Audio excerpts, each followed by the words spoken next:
예, 우리 같이 인사 나누겠습니다. 잘 나오셨습니다. 예, 은혜 받고 돌아갑시다. 예, 이 시간에는 사도행전 1장 3절 말씀 읽었습니다. 은혜 받을 말씀의 제목은 하나님의 나라가 임한 증거입니다.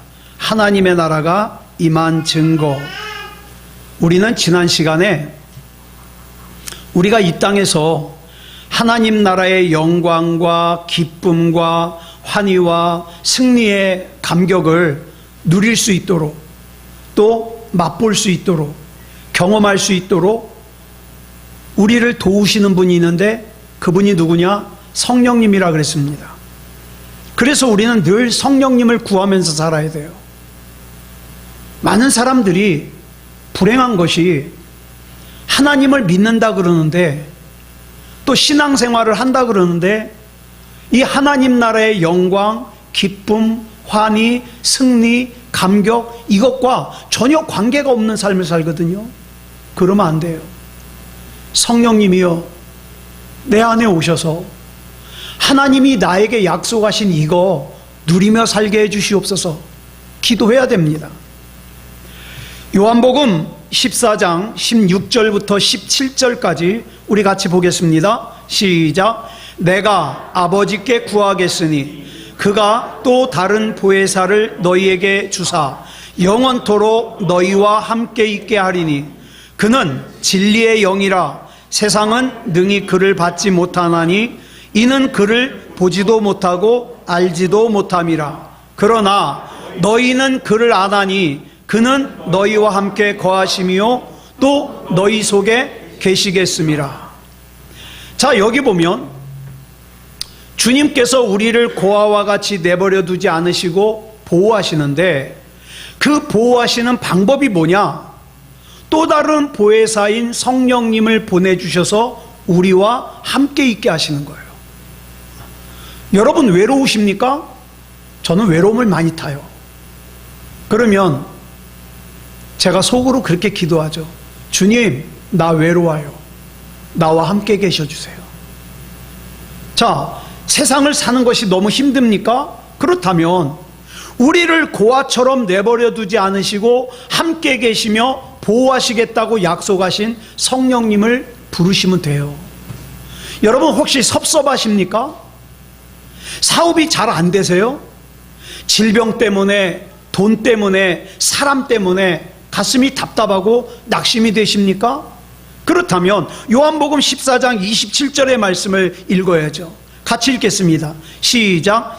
평안을 너희에게 끼치노니 곧 나의 평안을 너희에게 주노라. 내가 너희에게 주는 것은 세상이 주는 것과 같지 아니하니라. 너희는 마음에 근심하지도 말고 두려워하지도 말라.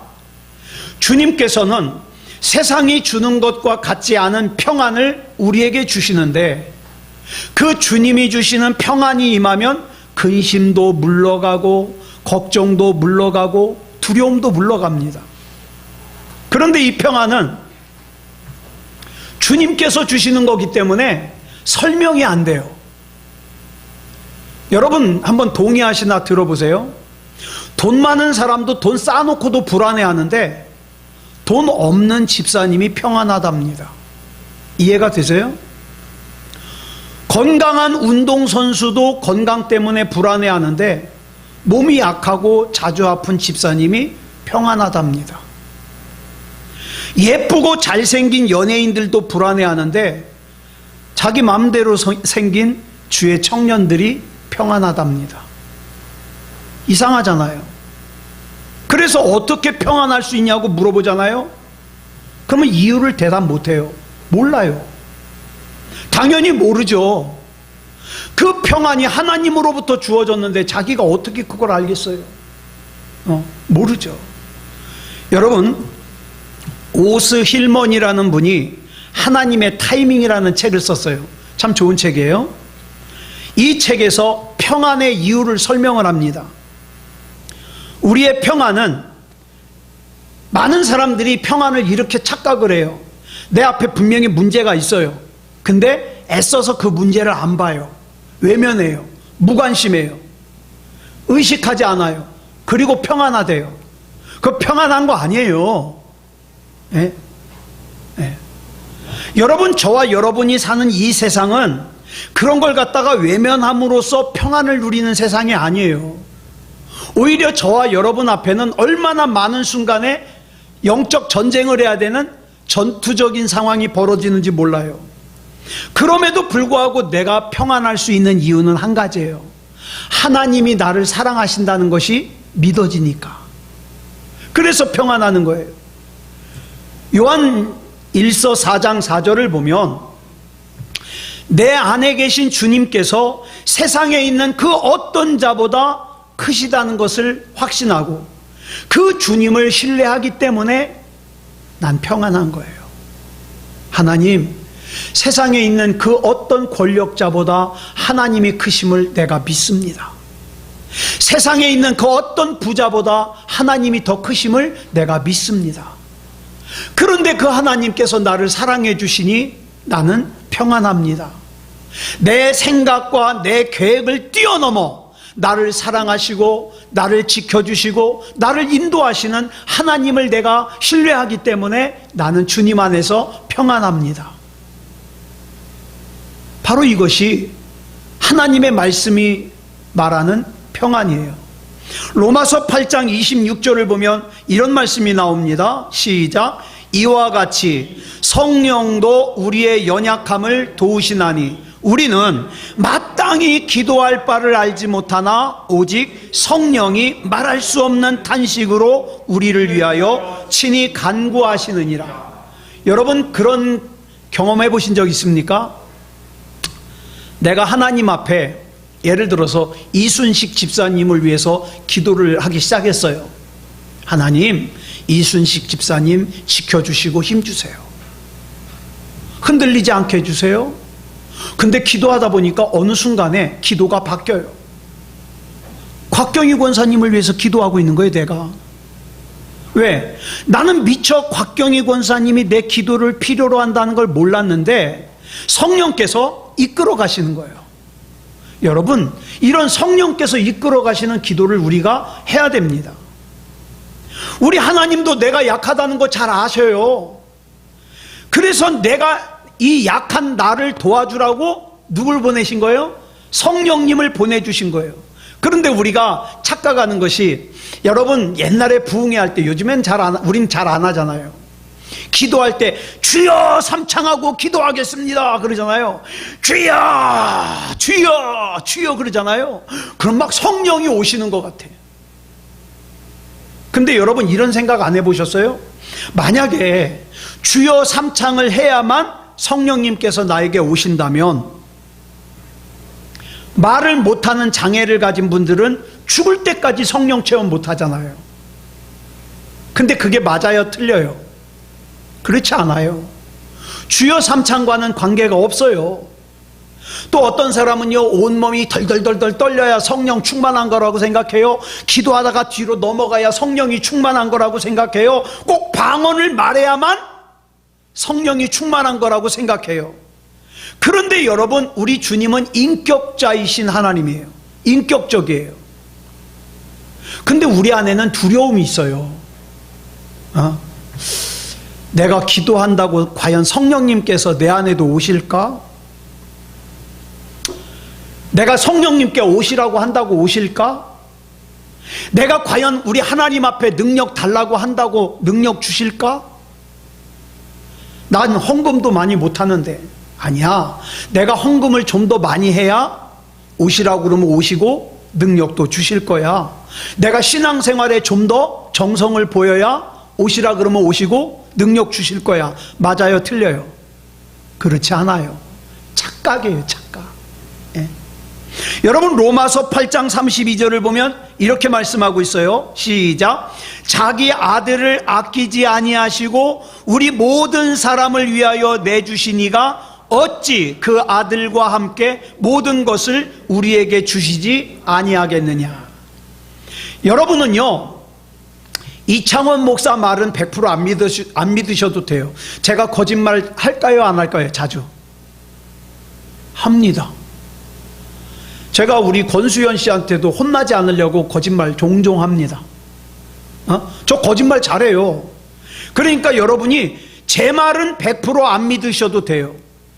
그런데 성경에 기록되어 있는 말씀은 믿으시기 바랍니다. 자, 성경에 뭐라고 말씀하고 있어요? 아들을 아끼지 않고 너에게 줬는데 아들을 아끼지 않고 준 내가 너희가 성령 구하는데 안 주겠냐? 하나님이 말씀하시잖아요.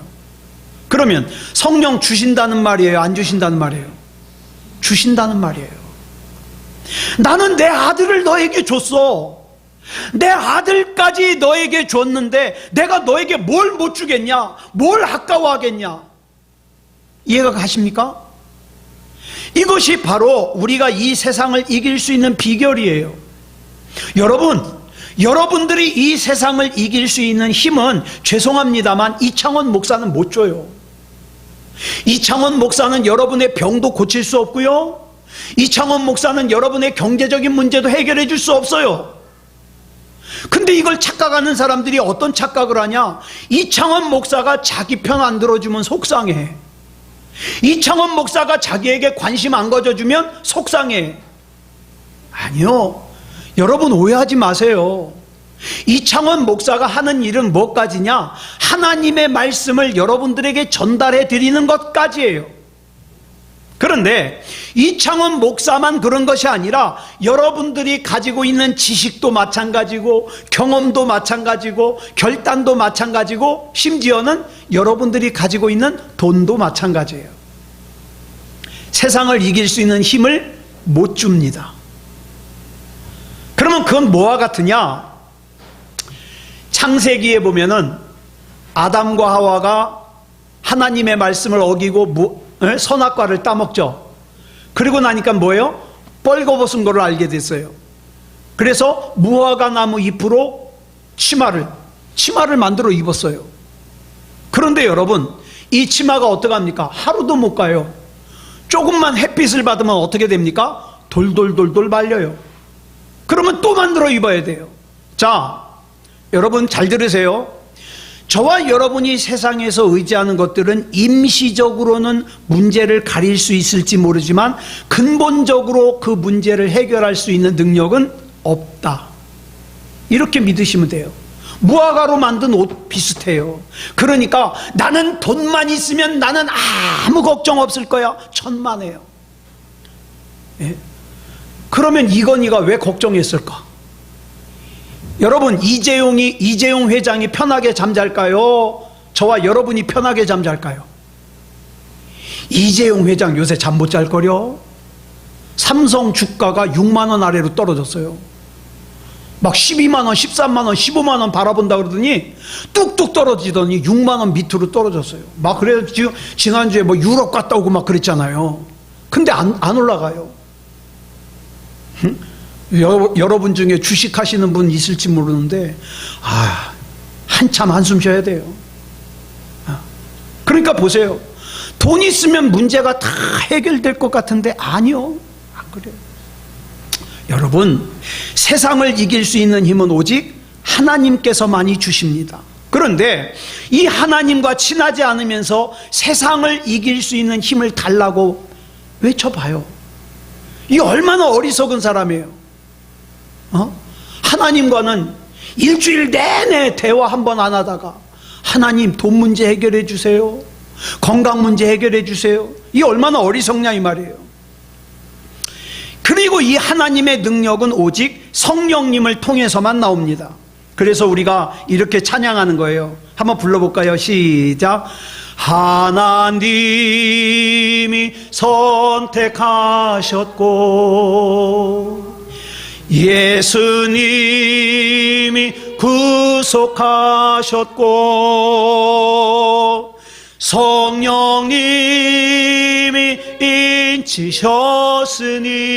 인치셨으니 삼위일체 하나님 찬양. 할렐루야 할렐루야 하나님 찬양. 할렐루야 예수님 찬양, 할렐루야 성령님 찬양, 삼위일체 하나님 찬양. 아멘. 우리가 이렇게 성령으로 충만할 때 하나님 나라의 영광과 기쁨을 이 땅에서도 맛볼 수 있는 거예요. 그런데 이게 다가 아니에요.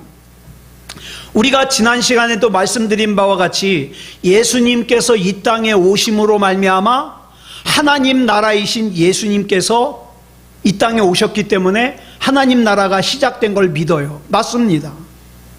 그래서 여러분, 지금까지 신앙생활하면서 하나님 나라의 은혜를 한 번이라도 맛본 사람들은요, 생각만 해도 가슴이 찌릿찌릿해요.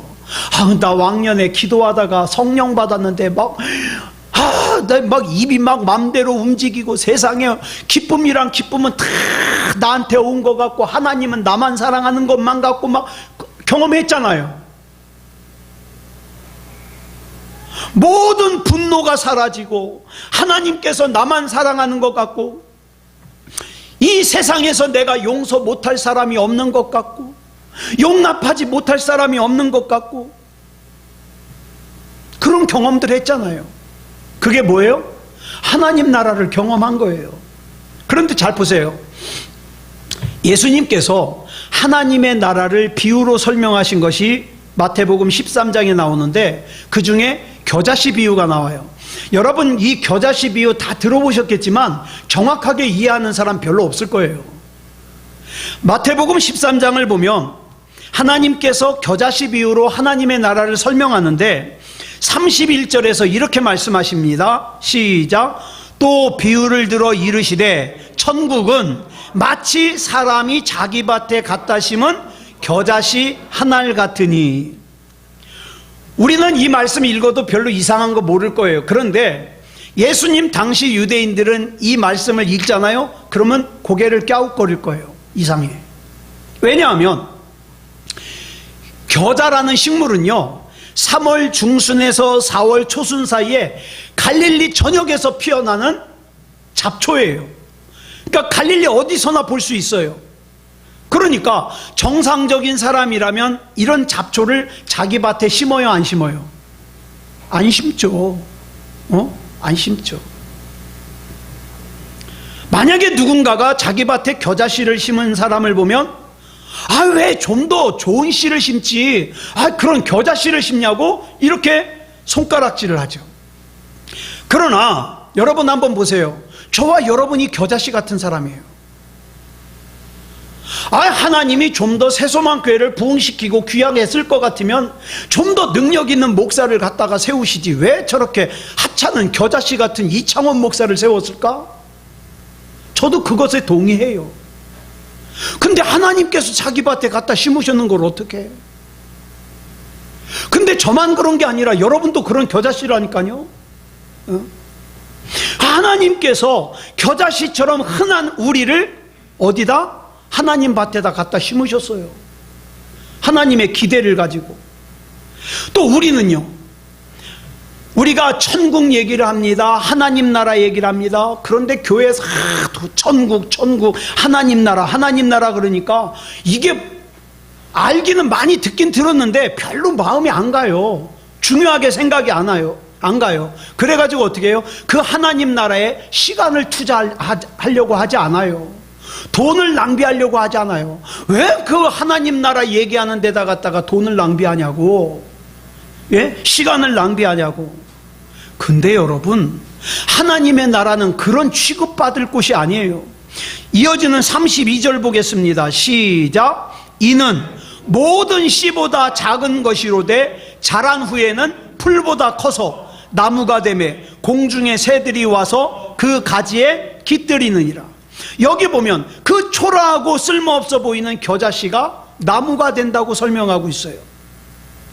예수님 당시에 하나님 나라를 말씀하시는 예수님이 당시 유대교 지도자들이 보기에는 어떻게 보였을까요? 겨자씨를 자기 밭에 뿌린 어리석은 사람처럼 보였을 거예요.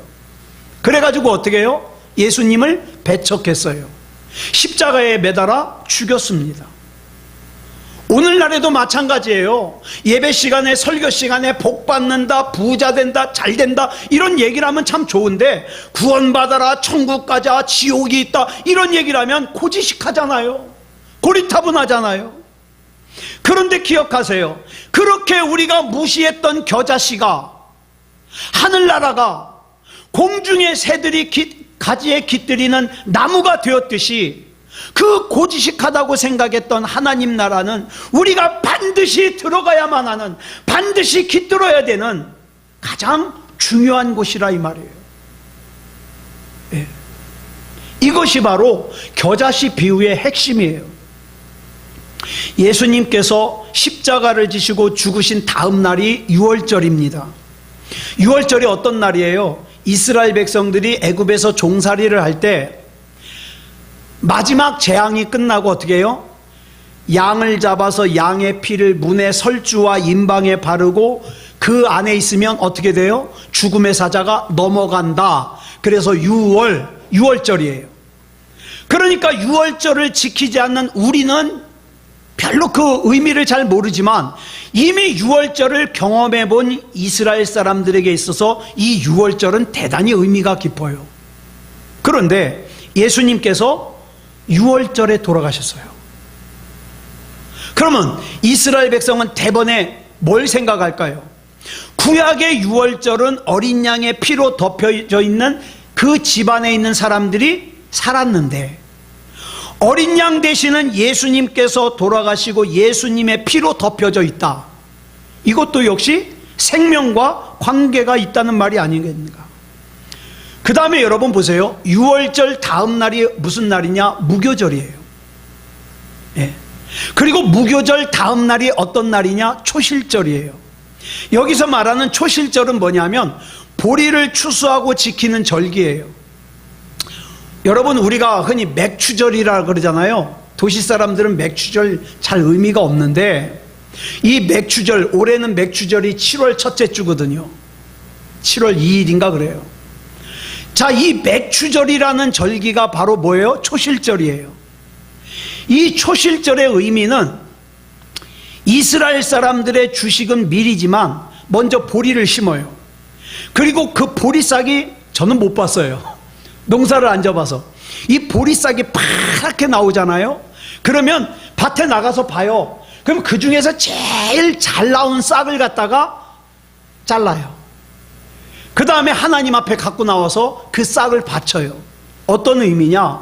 하나님, 우리 밭에서 가장 먼저 나온 가장 실한 이 보리의 첫 이삭을 하나님께 드립니다. 자, 이제 이 첫 이삭처럼 이 밭에 있는 모든 보리들이 좋은 열매를 맺게 인도해 주시옵소서. 그런 의미죠. 이것이 초실절이에요. 그런데 예수님께서 유월절에 돌아가시고 언제 부활하셔요? 초실절에 부활하셔요. 그러니까 이 절기를 아는 사람들에게 있어서 예수님의 죽으심과 부활하심은 아주 의미가 크죠. 고린도전서 15장 20절에 이 말씀 기억하시죠? 시작. 그리스도께서 죽은 자 가운데서 다시 살아나사 잠자는 자들의 첫 열매가 되셨도다. 이게 바로 초실절이에요. 부활하신 예수님이 밭에서 가장 먼저 나온 실한 그 보리싹과 같이 부활의 첫 열매가 되셨으니까, 이제 그 부활의 첫 열매이신 예수님을 따라서 저도 여러분도 부활의 열매가 된다는 뜻이죠. 그리고 여러분, 유월절에서 7일씩 7번을 지나면 몇 번이에요? 49일이죠. 그러면 7일씩 7번을 지나면 그날을 뭐라 그러냐? 77절이라 그래요. 간단해요. 6월절에서 7일씩 7번이니까 77절이에요. 그리고 77절 다음 날이 무슨 날이냐? 77은 49잖아요. 다음 날은 몇 번째 날이에요? 50번째 날이죠. 그럼 무슨 날이겠어요? 오순절. 이 순이라는 게 열이라는 뜻이에요. 열이 5개니까 오순절. 자, 민수기 28장 26절을 보면 77절을 이렇게 설명합니다. 77절 처음 익은 열매를 드리는 날. 처음 익은 열매를 드리는 날. 근데 이상해요. 왜냐하면 이스라엘 백성들이 광야에서 처음 익은 열매를 드린 역사가 있을까요? 없을까요? 없어요. 왜? 광야에서 농사를 안 졌는 걸. 만나가 내리면 만나 먹었잖아요. 메추라기 떨어지면 메추라기 먹었잖아요. 농사를 안 졌기 때문에 77절이 없어요. 자, 근데 왜 77절 처음 익은 열매가 없는데 하나님께서 이스라엘 백성에게, 출애굽하는 이스라엘 백성에게 77절을 말씀하셨을까? 아주 중요해요. 애굽에서 나온 이스라엘 백성들이 처음 익은 열매이기 때문에 그래요. 이스라엘 백성이. 그래서 성경을 보면 처음 익은 열매를 위해서 하나님께서 구약에서는 출애굽기 24장에 보면 77절 오순절 기간에 하나님께서 뭘 하셨냐? 모세를 갖다가 산으로 불러가지고 십계명을 주셨어요. 신약에서는 오순절날 뭘 주셨어요? 오순절날 사도행전 2장에서 성령 주셨어요. 자, 그러니까 이렇게 생각하면 돼요. 77절 오순절이라는 절기는 하나님 나라의 처음 익은 열매를 하나님께서 지키시는 기간이에요. 그러니까 어떻게 해요? 출애굽한 이스라엘 백성을 지키기 위해서 77절 오순절 기간에 십계명을 주셨잖아요. 하나님의 백성을 지키기 위해서 신약에는 성령을 주셨잖아요. 그러니까 하나님께서 저와 여러분을 지키시는 절기예요. 그러므로 저와 여러분은 다른 누군가를 위해서 또 사람들에게 잘 보이려고 성령 충만을 구하는 것이 아니라, 여러분, 성령 충만한 사람은 세상에서 시험 들지 않습니다. 넘어지지 않습니다. 어려운 일 당할 수도 있겠죠. 그러나 이겨냅니다. 그러니까 죄악으로 가득한 세상에서 나를 지키기 위해서 어떻게 해요? 필요한 것이 뭐예요? 성령 충만케 해주시옵소서. 그래야 시험 안 들어요. 그런데 이 오순절은 77절이라는 안식일 다음 날이잖아요. 그러니까 오순절은 주일날이에요. 주일날. 예수님께서 부활하신 날도 뭐예요? 안식 후 첫날 주일날이에요. 사도 요한이 요한계시록에 그 계시를 받은 날도 어떤 날이에요? 주일날이에요. 그게 저와 여러분이 주일날 예배를 드리는 거예요. 사도행전 2장을 보면 오순절 성령 강림 사건을 기록하고 있는데, 사방에 흩어졌던 유대인들이 예루살렘으로 모여듭니다. 사도행전 2장 9절부터 11절까지 보면 그 모여든 사람들의 사는 나라가 어딘지를 쭉 설명하고 있어요. 바데, 몇 개인가 한번 세보세요. 바데, 메데, 엘림, 메소보다미아, 유대, 가바도기아, 본도, 아시아, 부르기아, 밤빌리아, 애굽, 구레네, 리비아, 로마, 그레데 아라비아. 몇 개예요? 15개. 최소한 15개 이상 지역에서 유대인들이 몰려든 거예요. 그리고 오순절날 무슨 일이 일어났죠? 사도행전 2장 7절로 8절 보겠습니다. 시작. 다 놀라 신기하게 여겨 이르되, 보라, 이 말하는 사람들이 다 갈릴리 사람이 아니냐? 우리가 우리 각 사람이 난 곳 방언으로 듣게 되는 것이 어찌 됨이냐? 여기 보면 오순절 성령 강림 후 첫 번째 특징이 나오는데, 전 세계에 흩어졌던 사람들이 한 곳에 모여요. 두 번째 특징은, 그렇게 모인 사람들이 원래 각 나라 다른 언어를 사용하는 사람들인데 한 언어로 동일한 메시지를 들어요. 여러분, 이 신비를 아시겠습니까? 그러면 오순절 사건이 의미하는 특징이 뭘까요? 오순절 특징, 전 세계에 흩어졌던 사람들이 한자리에 모였고 여러 언어를 사용하는 사람들이 하나의 언어로 알아들었다. 뭐예요? 하나 되는 거예요. 성령 충만의 특징은 하나가 되는 거예요. 그러면 이것과 반대되는 사건은 뭘까요? 하나 되는 거에 반대되는 사건은 흩어지는 거죠. 흩어지는 사건이 뭐예요? 바벨탑 사건이죠. 바벨탑 사건의 특징이 뭐예요? 인간의 언어가 원래 하나였는데 인간들이 하나님에게까지 높아지려고 하니까 바벨탑을 쌓자. 우리가 사방으로 흩어짐을 면하자. 그래가지고 바벨탑을 쌓잖아요. 그 교만함 때문에, 그 불신앙 때문에, 그 이기심 때문에, 그 미움 때문에 흩어지게 된 사건이 바벨탑 사건이에요. 근데 이렇게 사방으로 흩어졌던 사람들이 한 곳으로 모이고 그 다음에 여러 개로 나누어졌던 언어가 하나로 들려지던 날이 언제라고요? 오순절날. 그렇다면 여러분 이걸 기억해. 이제 중요한 거예요. 바벨탑의 저주가 끝나는 날이 언제예요? 끝나는 시점이 오순절이에요. 그러니까 오순절은 첫째로 바벨탑의 저주와 심판이 끝나는 걸 의미해요. 그렇기 때문에 여러분 중에 방언기도 하시는 분도 있고 안 하시는 분도 있는데 방언기도 중요합니다. 가능하면 기도하면서 방언기도를 사모하시기 바랍니다. 왜? 꼭 방언기도를 해야만 구원받는 건 아니에요. 방언기도를 해야만 구원받는 건 아니지만 믿음의 성장을 위해서는 방언기도가 필요해요. 예? 왜냐하면 방언은요, 내 영혼이 하늘의 언어로 하나님과 직접 교통하는 거기 때문에 여러분 믿음 성장에 굉장히 도움이 돼요. 그러니까 하나님 앞에 방언 달라고 기도하세요. 방언의 은사를 달라고.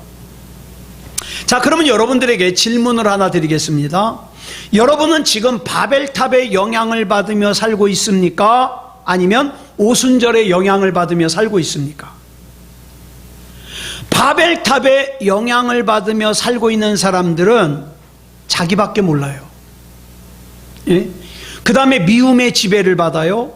섭섭함이 충만해요. 분열이 있어요.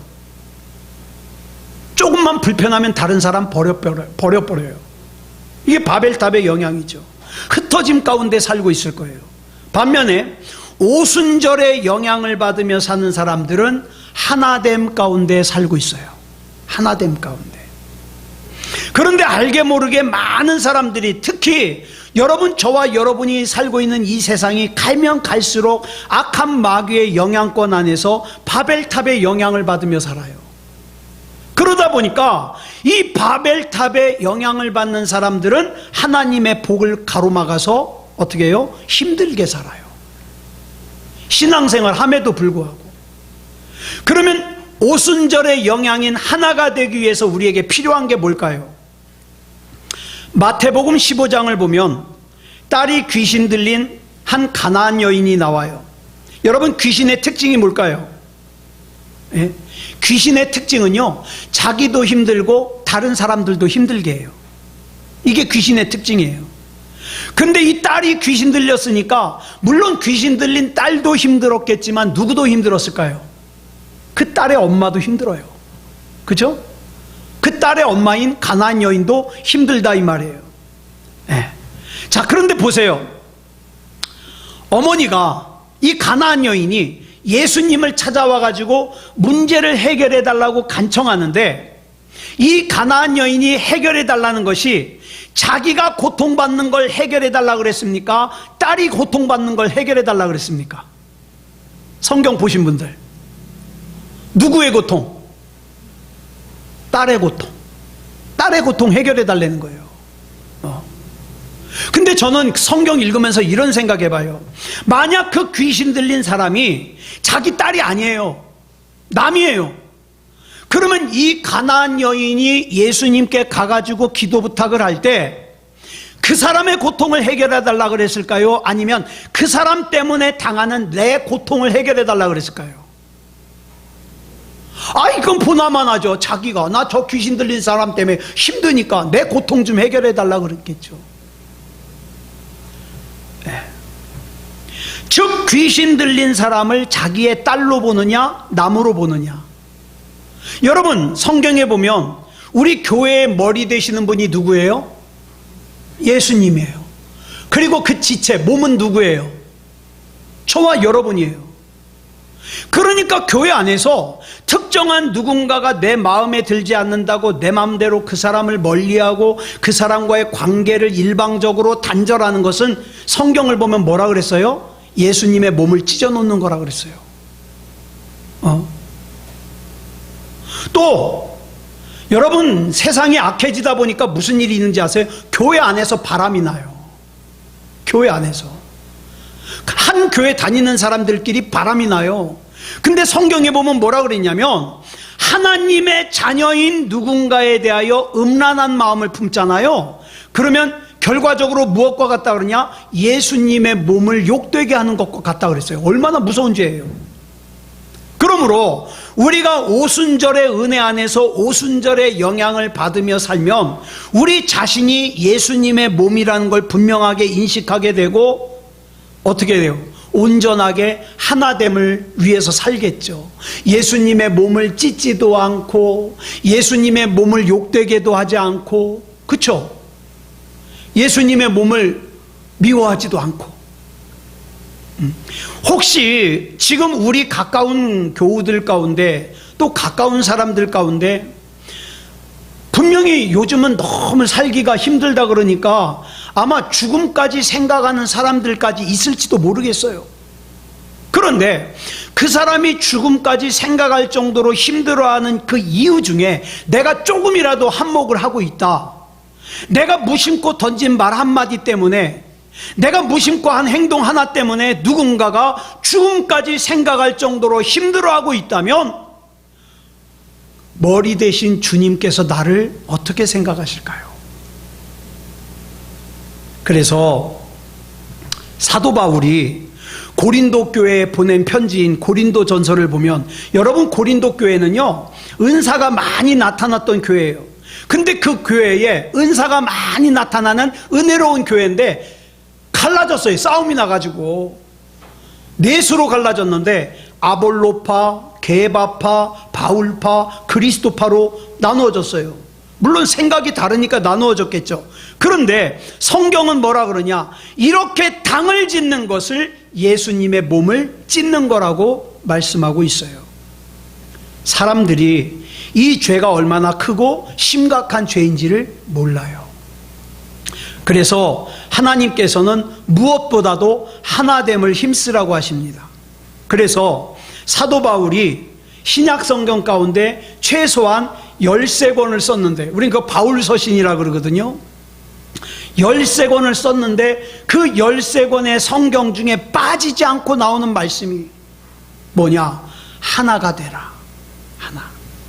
하나가 되는 것이야말로 하나님의 나라가 내게 임한 증거다, 이 말입니다. 하나가 되는 것이야말로 내가 신앙생활 제대로 하는 거예요. 하나가 되는 것이야말로 내가 하나님 똑바로 믿는 거예요. 그러니까 그 하나님의 나라가 임한 증거인 하나가 되는 일에 힘쓰는 그런 저와 여러분이기를 그리스도 예수님의 이름으로 축복합니다. 기도하겠습니다. 사랑의 아버지 하나님, 감사합니다. 오늘 이 시간 하나님의 나라가 내게 임한 증거를 살폈습니다. 하나가 되는 것이라는 걸 깨달았습니다. 예수님의 지체를 온전케 하는 것이라는 걸 깨달았습니다. 하나님, 하나님의 나라가 임한 사람답게 살게 해 주시옵소서. 우리 주님의 몸된 새소망교회가 이 마지막 때에 진짜 교회다운 교회로 존재하게 하시고, 하나님의 말씀이 살아있고 찬양이 살아있고 기도가 살아있어 머리 대신 예수님 안에서 하나가 되는 그런 교회가 되게 해 주시옵소서. 우리 힘든 문제가 앞에 있어서 어려워하는 우리 교우들 있습니다. 우리는 아무 힘이 되지 못하지만 하나님께서 책임져 주시옵소서. 능히 이기게 하시고 세상 사람들이 이해할 수 없는 평안이 충만하게 주시옵소서. 우리 주님께서 붙잡아 주시고 인도해 주실 줄 믿사오며 그리스도 예수님의 이름으로 간절히 기도드렸사옵나이다. 아멘.